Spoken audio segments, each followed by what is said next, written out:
Good morning বন্ধুরা, কেমন আছো তোমরা সবাই? আশা করছি তোমরা সবাই খুব ভালো আছো। আমিও খুব ভালো আছি। আমার চ্যানেলে নতুন একটি ভিডিওর সাথে তোমাদের অনেক অনেক স্বাগত, অনেক অনেক ভালোবাসা। সকাল সকাল গাছ দেখিয়ে ভিডিওটা শুরু করলাম। দেখো, সেই গাছ দুটো নিয়ে এসেছিলাম, অনেকটা এখন ভালো হয়ে গেছে। গাছ দুটো পুরো মরে গেছিলো, জানো, অনেক পাতা গজিয়েছে এখন আবার। আর এদিকে আমার তুলসী গাছগুলো দেখো, এখানটা তো এই জানলাটা তো তোমরা জানো সব গাছই তুলসী গাছই। অনেক পাতা শুকিয়ে গেছে, আবার অনেক পাতা নতুন গজাচ্ছে। তবে মানে যেরকম অবস্থা হয়ে গেছিলো সেগুলো এখন অনেক ভালো পরিস্থিতিতে এসছে। তারপরে দেখো, এদিকে বিছানাপত্র একদম গুছিয়ে নিয়েছি, আর গোছানোর পরেও আবার সেই নাজেহাল অবস্থা হয়ে যাচ্ছে আস্তে আস্তে। আর আগের দিন রাতেই বড় অ্যাকোরিয়ামটা পরিষ্কার করা হয়েছিল। তো যা অবস্থা হয়েছিল না, মানে মাছগুলোর অবস্থা ভীষণ খারাপ হয়েছিল, কারণ ওপরে জলটা এতটাই নোংরা হয়ে গেছিলো। আর আমার বর একদম টাইম পাচ্ছিল না পরিষ্কার করার। আর এই বড় অ্যাকোরিয়ামটা না আমি পারি না, আমি কোনোটাই পারি না যদিও বা। তো এটাকেও পরিষ্কার করেছে, তাই মাছগুলো তোমাদের দেখাচ্ছি। আর একবার দেখো কত বড় বড় হয়ে গেছে।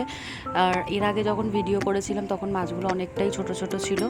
আর এই যে নতুন মাছটা আনা হয়েছে, যে ফ্লাওয়ার হর্নটা, তো এই অ্যাকোরিয়ামের মাছটাও তোমাদের দেখালাম। এটা কিন্তু একাই থাকে, তো এটা ছোট অ্যাকোরিয়াম আমাদের ঘরের।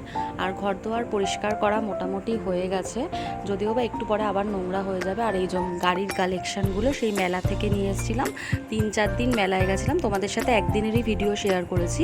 তো এই গাড়িগুলো নিয়ে এসেছি। আর এখন ঘরটাকে ঝাড় দিয়ে নিচ্ছি। আর এই যে প্যাকেটগুলো দেখছো, এগুলো সব ওই কৌটোর মধ্যে ভরে তারপরে ফেলা হয় ঘরের নিচে। বা চিড়া ভাজা খেয়েছিল আমার বর, সেটাকে ফেলেছিল, মানে সব ও হচ্ছে গিয়ে সব ঘরেই ফেলে দেয়। সেগুলো ঝাড় দেওয়ার সময় আমাকে তুলতে হয়। তারপরে আজকে বিকেলে না একটা ইনভিটেশন আছে, তো সেখানটায় যাব। তো অনেক দিন মুখটার কিছু করা হয় না। তো স্নান টান করার পর খাওয়া দাওয়া করে তো ভাবলাম যে মেয়ে একটু পাশে মানে শুয়ে রয়েছে, ভাবলাম এটাই করে নিই। তো একটু ডিট্যান মাখছি মুখে, কারণ প্রচণ্ড ট্যান পড়েছে মুখটাতে। আর এখন তো আর আমি একা একা ফেসিয়াল করতে পারবো না। আর আমার সত্যি কথা বলতে একদম সময় হয় না। আইব্রোসটাই করতে যাই বোনের কাছে, তাই মনে হয় কতদিন পর পর।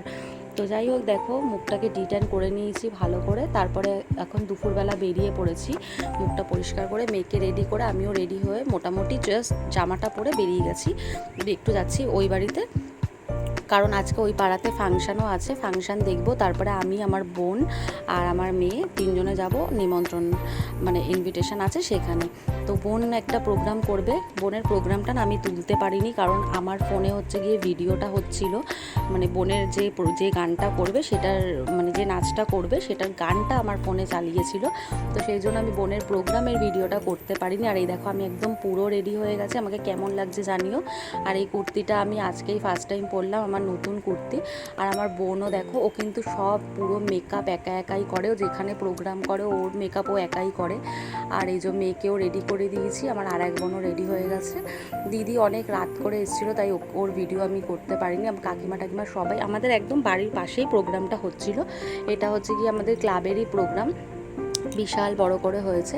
তো আমরা এখন একটু কিছুক্ষণ ফাংশান দেখব, বোনের নাচটা দেখব, দেখার পরে তারপরে যাব আমাদের নিমন্ত্রণ বাড়িতে। আমার একটা বোনই হয়, ওর ছেলের অন্নপ্রাশন আছে, তো সেখানেই যাব। তো দেখো এখন নাচ গান হচ্ছে, তো আমি তো ভয়েস ওভারই দিচ্ছি, তার কারণ হচ্ছে গিয়ে যদি কপিরাইট চলে আসে, আমি তো জানি না কোনটাতে কপিরাইট আসবে না আসবে। তো এই ফুলের বুকেটা এখান থেকেই দিয়েছিল বোনকে। বোনের প্রোগ্রাম এখন হয়ে গেছে করা, তো এখন অন্যরা করছে, ছোট ছোট বাচ্চারা করছে।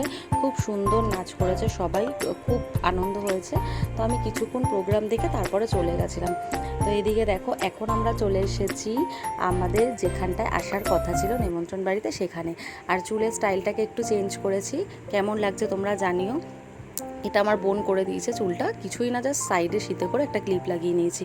আর এখন বোন আর বোনের যে নাচের স্কুলের আন্টি এসছে, আমরা আর 3 জনেই একসাথে এসেছিলাম, 3 জন, আমার মেয়েকে নিয়ে 4 জন। তো ও বোন এখন ফটো তুলছে সবার। আর ওই যে ওদিকে স্টেজের ওপরে সবাই রয়েছে, তো ওই বাচ্চাটা এখন ঘুমিয়ে পড়েছে, না হলে আমি তোমাদের দেখাতাম যার অন্নপ্রাশন ছিল। তো দেখো কত সুন্দর করে ডেকোরেশন করেছে, সেটাই আর কি তোমাদের সাথে শেয়ার করছিলাম। আমার মেয়ে যা দুষ্টুমি করছিল, আমি খাওয়ার ভিডিও আর করতে পারিনি। আমি চলে এসেছি বাড়িতে, প্রচুর টায়ার্ড আমি এখন। আমরা ওখান থেকে এসে আবার একটু ফাংশানের ওখানে 10-15 মিনিট ছিলাম। আর আমার মেয়ে একদম থাকতে চাইছিল না, মানে ওর ঘুম পেয়ে গেছিলো। তো দেখতেই পাচ্ছ এখনও মেকআপটাও রিমুভ করিনি, ড্রেস চেঞ্জও করিনি, মেয়েকে শুধু ড্রেস ফ্রেস ছাড়িয়েছি। আর ভীষণ টায়ার্ড, এখন শুধু ড্রেস চেঞ্জ করব, শুয়ে পড়বো। আর এদিকে এদিকে এদিকে এদিকে তোর চুলটা দেখা, তোর চুলটা দেখা।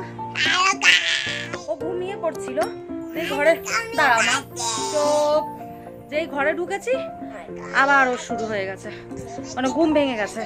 তো যাই হোক, ভিডিওটা যদি ভালো লেগে থাকে অবশ্যই লাইক করে দিও, যারা নতুন দেখছো তারা প্লিজ আমার চ্যানেলটিকে সাবস্ক্রাইব করে দিও। আমি এখন ছোটো ছোটোই ভিডিও দিচ্ছি আর ভয়েস ওভারের ওপরেই চালাচ্ছি, কেন কি তোমরা দেখতেই পেলে, একটুখানি শুনতে পেরেছে চলে এসছে। আর ওই যে জামা কাপড়গুলো ওখানে মেলা রয়েছে, ওগুলো সব কেচেছিলাম, ছাদে মেলে দিয়েছি, ছাদে শুকোয়নি যেহেতু আমি তাড়াতাড়ি বেরিয়ে গেছিলাম, তো সেই জন্য এখানেই মেলে দিয়েছি। তো চলো, সবাই ভালো থেকো, সুস্থ থেকো, টাটা।